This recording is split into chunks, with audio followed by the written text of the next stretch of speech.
Alright, YouTube. I'm not good at editing these videos, so it comes pretty raw. This is a 2005 Toyota Sequoia. Four-wheel drive and all that. So I just got this thing. It's fucking actually crazy clean. And I only paid $4,000 for it. It does have 247,000 miles, but it purrs like a kitten. Oil is golden brown. I've looked and looked, and you ain't finding them. This was a good deal. I'm happy with it. Even though I get the damn fuel tank out. We're replacing the fuel pump. Check engine light was on. The codes were P0171 and 1074, I believe, or 0174. Bank 1, Bank 2, lean, system lean. Those were the only codes. The truck seemed to just run fine. When I bought this in Virginia, I drove it back home to Ohio, 500 miles. It did good. It would not stutter or anything, but I could feel a lack of power going up the hills. There was one point when I shut it off to go into the store and I came back out. When I started it, it stuttered a little bit. And then it threw some misfire codes, but that was just the one-time thing. Anyways, I was on the diagnostics mission for the past 3 days now. Started with the mass airflow sensor. I unplugged it, installed the engine out. I assumed it was fine. I checked for vacuum leaks to see if there was any extra air getting into the system from here to the intake. Everything was fine, no cracks in any of the boots. All the connectors were good and everything. Somebody said something about fuel pressure regulator valve. I didn't mess with that. That cost $105 at O'Reilly's. I didn't change it.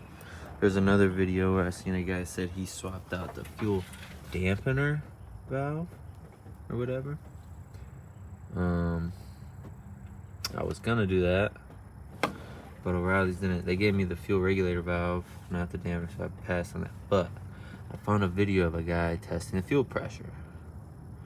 And with O'Reilly's, you get the kit and one of the adapter pieces, one of the brass pieces. You take out the dampener, and then you put the piece through the fuel line, and you put out the pressure. These should have, I believe, between 35 psi and 45 psi. Mine was only putting out 20 psi. So I'm confident enough to say that it is the fuel pump. Fairly easy job. You just got your straps that go across. Disconnect this little breather tube. Easy peasy. The fuel lines are tricky. You push the blue in and you slide the clip over. Once you get the clip slid over, you push the blue again and you pull it off. Tricky, but you gotta. Pro tip. I didn't even think about it. It just so happened that my tank is like below a quarter tank, so it keeps it on the lighter side. But yeah, I was racking my brain over this code, and I didn't want to do it. But those were the only two codes: Bank 1, Bank 2, lean. Pretty positive it's the fuel pump. Like I said, it was putting out 20 psi. Take out the fuel pump relay, just to it goes in between these ones right there. Take out the fuel pump relay, and then you crank it. Get some of the pressure off the lines. It will not start. It just ding, ding, ding, ding, ding, ding. That release some of the pressure. Amazon's got the fuel pump for $55. O'Reilly's got it for, I believe, $300. That's where we're at. I'm hoping to make more videos of this Toyota Sequoia, guys. I'm in Ohio in the Rust Belt. I drove 7 hours. Well, actually, I flew to Virginia and drove this back 7 hours, 500 miles. But I will get under here and just give a peek at the frame and everything, because last year I actually drove to Virginia also to get the same vehicle, and it was you know, surface rust right on the back, right up in there on that part of the frame. When I got there was a rust hole. So it was a 6 hour, 7 hour drive just to say, no, I can't do this, but it's solid, bro.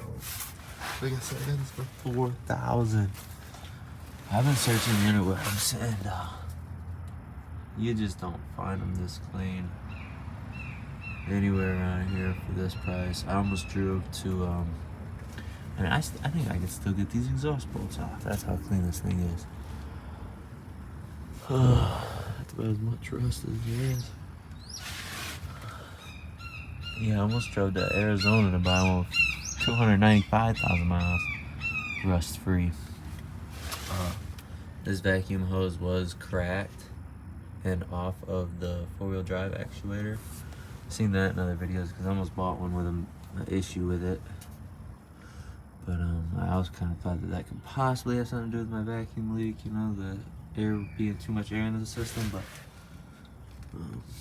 she's solid, man. She's solid. You see a lot with rust right there. Solid. Cross member solid. I mean, hardly any oil. At least the leather's a little cracked up. Sunroof works. The UD player says disc error. That's kind of a bummer. This guy cared enough to reupholster the driver's seat, reupholster the steering wheel. All the electronics work. The more I talk about it, the more I fall in love with it. She's a babe. We got a Beamer that's down right now, 550i. If anybody knows anything about the E60 550i with active steering and all that, I think that thing purrs like a kid too. I got that for $1,200. $1,200, and was driving it the same day. Pretty much exactly the way it sits. I bought that for $1,200 because it had an overheating issue. And it ended up being the fan. The fuse for the fan was blown and the radiator was packed full of debris. Cleaned that out. I really could have swapped the fuse, but I ended up doing a whole fan before I realized it was the fuse. And it would have been good to go. It's been good ever since. I replaced the clutch in it. It's a bunch of other work, you know, tune up and all that. But right now it's got a stability control and all that fucked up. And if anybody knows anything about that, comment. It would be much appreciated. But yeah, back to the Sequoia. She's a babe. Fuel pump will be here tomorrow. Here's the test kit. Look at that. $150 to rent. You take it back, they give you your money back. So it was just right on that piece I showed you. I believe this is the same size. So where the holes that goes down into where the dampener goes. Okay, so you just take that dampener out and you screw this into where it's at, and then you put the pressure tester on top, the gauge, crank it, and it'll show you pressure. I've seen other ones where it's like you turn the key over to like just auxiliary where the lights come on and it dings, and it should prime up the pump. It should put pressure to the fuel pump. Mine wasn't even putting pressure to the fuel pump at that point. So I cranked it and it, you know, started, and it was only sitting at 19 psi. I'd have to say that's a go. Who knows, there might be a video of these timing belts getting changed. I really am off work and I really should probably take the time to do it now, but it's not, you know, a necessity. I had it done at 98,000. You can't really see it. It was on Carfax. You know, that's gonna be extensive because all this has to come off. At least the radiator and the fan, probably. Bunch of pulleys and water pumps. I mean, that one's extensive. I've done water pumps. I've never done timing chains. The closest I got to that timing chain was on my little Toyota 4-wheeler. Just did that recently. It was easy, but 2005 Toyota Sequoia P0171 P0174. Bad fuel pressure, you know, or at least lean mixture, too much air in the system, not enough fuel. These don't have a 05 and up do not have a fuel filter on the fuel rail. That was gonna be my first step. I got it in the truck. It's in the fuel pump, I guess. Thanks for watching or listening.